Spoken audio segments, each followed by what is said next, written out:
You are watching the DOCTALK show. We're still here discussing COVID beyond the opening up from the lockdown. And in studio with me is Professor Rhoda Wanyenze, public health specialist. Please share the link. Our social media handles, the DOCTALK show on Facebook, on Twitter, as well as on YouTube. Share the link. Let our friends and families be empowered.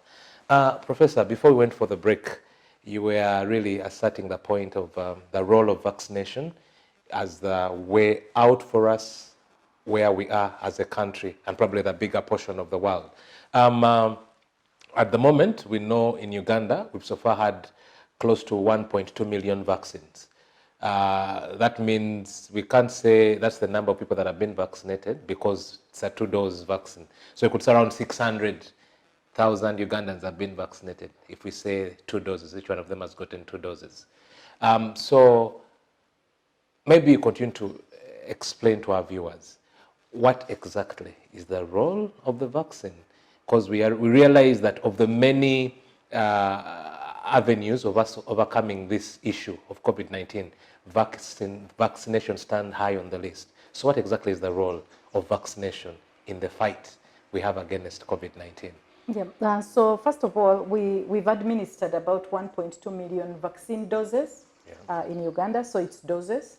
Okay. But perhaps close to 1 million people, because only a small proportion of those doses have actually completed their second dose. Wow. So we are perhaps closing in on about 900,000 people or so that have got their full vaccination, which is good, but perhaps not what we need to be able to interrupt the transmission. So, but we have really good vaccines right now on the market. They are highly effective in terms of not only reducing severity of disease and death, as we thought initially, but also capable of interrupting transmission. Wow. Because initially we thought it's just reducing severity, it's just, death, but now we have evidence that many of these vaccines also interrupt transmission, which is really excellent, although it's much more effective in terms of reducing severity as well as death than it is in terms of interrupting transmission. But that's really good. So because of that, the vaccines really, really have a crucial role to play. And this comes in when people are tired of, distancing, people are tired of, masking and a lot of things. So vaccines really come in to help us boost the package of interventions. But what I need to say is that vaccines alone will not do it, because it's going to take a while before we get to that level of coverage that's going to interrupt transmission. Okay. So we have to continue with the package of interventions that we've been implementing.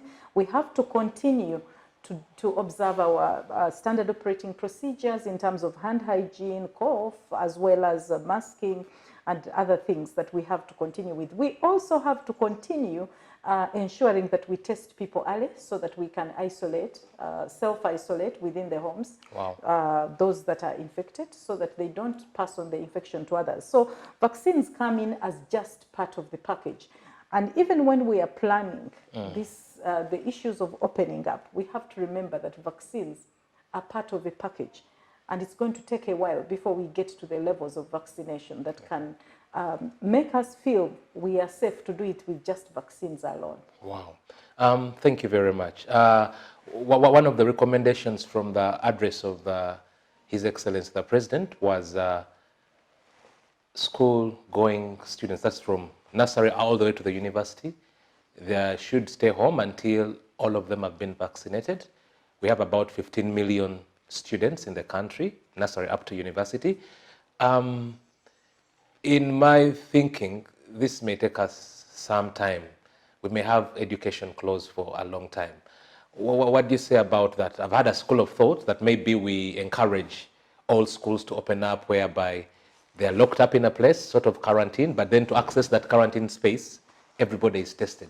The teachers, the cooks, and all the students are tested before they get into, and while they're there for the whole term until they get back home. What is your take for these 15 million Ugandans whose education has been interrupted because of the pandemic? So before I get to the education-specific issue, I need to expound on the role of the vaccines again and how they should be deployed. Okay. the vaccines, how they are deployed has a lot of implications in terms of how we quickly bring down this pandemic. Yes. There are people who are at very high risk of severe disease and dying. Okay. As you can see, we are getting to 3,000 people. Now, relative to these people, the older population, 60 years and above, and we are seeing a lot of deaths among the 50 years and older as well, they need to be urgently protected so that we don't lose any more people. In fact, what we worry about most from school-going children is that if they got infected and then they passed on the infection within the household to someone who is more vulnerable, then this person is more likely to die. Yeah. Whereas we've seen that some younger people can also get severe disease with Delta variant. Still, it's predominantly a disease of the much older people, people with underlying conditions. So when you bring in vaccines, it's really crucial that you target those people. When you target those people and that population is fully addressed, then you begin to worry less about what will happen when someone passes on infection to them. Wow. Now, that's the reason why most countries will start with the most vulnerable people, the older people, and then they come progressively down to the 50 years, to the 40 years, to the 30 years, because they are trying to cover the most vulnerable. Yeah. Cover those with underlying conditions.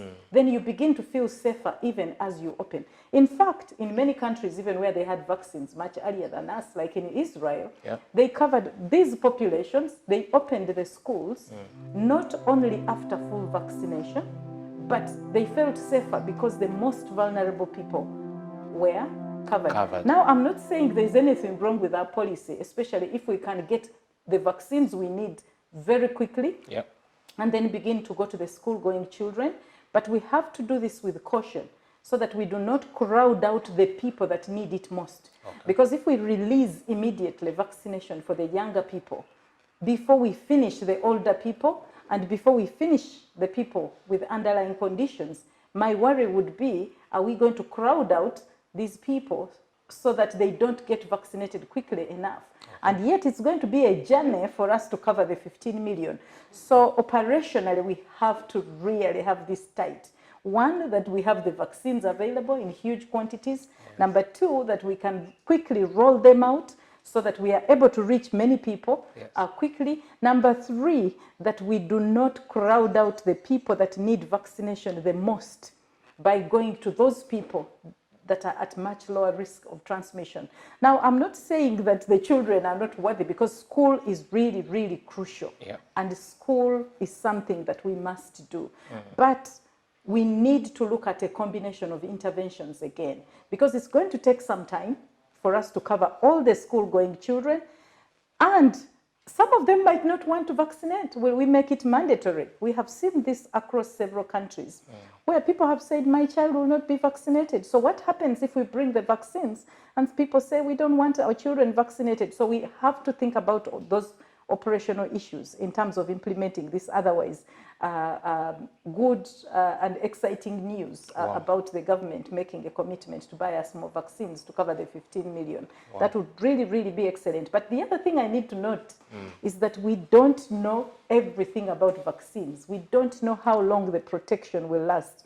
In the countries where they started vaccinating early, like Israel again, they are beginning to do the third dose booster of Pfizer for people who are 60 years and older, because they are beginning to realize that these people are beginning to again get infection. Maybe the protection is waning off. So if we are going to use that as a condition to keep them in school, we have to know that perhaps we might end up with multiple cycles of this.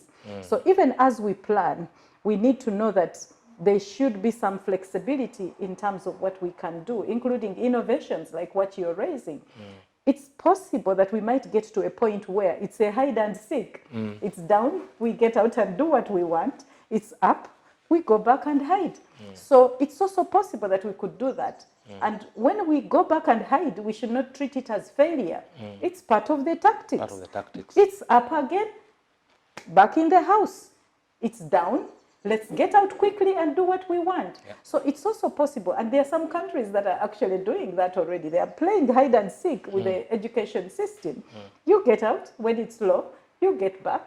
But you have to do this with a combination of interventions again, really good hygiene within the schools. And one of the things we really must get right is quickly being able to diagnose the children that have a problem and keeping them away from other children. And I think we perhaps didn't do a very good job with that. Wow. So we have to have a very strong surveillance system where we can quickly detect children that are affected and keep them away from others and let the schools work very closely and in a very transparent manner with the Ministry of Health. So we don't fear that they will close the school when they know, but we know they are our partners and they will come in and help us so that we can clean up quickly. But then we also have to work with the parents in a concerted manner. Don't bring your child to school if they have suspicious symptoms. Keep them away. And the parents also be responsible. Make sure that your child has the mask, they can wear a mask. Make sure you yourself model and wear the mask. And we just have to do this in partnership with the communities, with the families, with the Ministry of Health and Education, working together. It's going to be a complicated issue, especially if it turns out that we have to do boosters every 6 or 12 months with this vaccine. So we need to be thinking about this creatively, even as we go that route of bringing in vaccines as a condition for opening schools. Wow, thank you very much, Prof. Ooh, I still want to listen on and on and on, but we're breaking out for a few minutes and we will be back. Please share the link, our social media handles, the DOCTALK Show, on Twitter, Facebook, and YouTube. Let your friends and family not miss out too. We'll be back in a moment. Thank you. Bueno, yaba no mojo, yaba no wishi. I don't know. If it is a boy, I'm going to be calling Hakatabaz.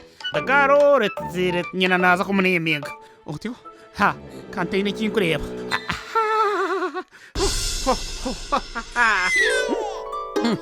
Ay.